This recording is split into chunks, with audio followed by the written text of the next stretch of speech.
আজকে আমি একটু ঠাকুমাকে নিয়ে ব্যাংকে এসেছিলাম। তো আজকে ব্যাংক বন্ধ, ভোটের রেজাল্ট বেরোবে, তো আজকে ব্যাংকটা বন্ধ। তো এই দেখো কী করছে।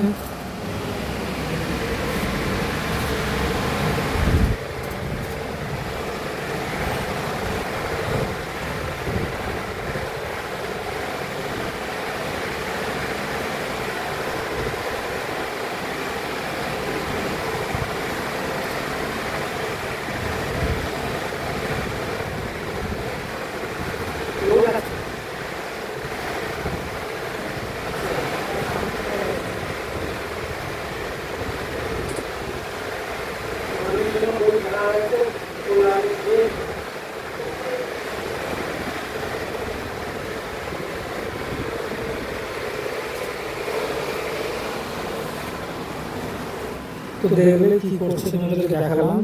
তো ব্লগটা যদি ভালো লাগে, শুভ অফিসিয়াল ব্লগটা যদি ভালো লাগে, তোমরা একটা সাবস্ক্রাইব করবে, একটা লাইক আর পাশে থাকুন।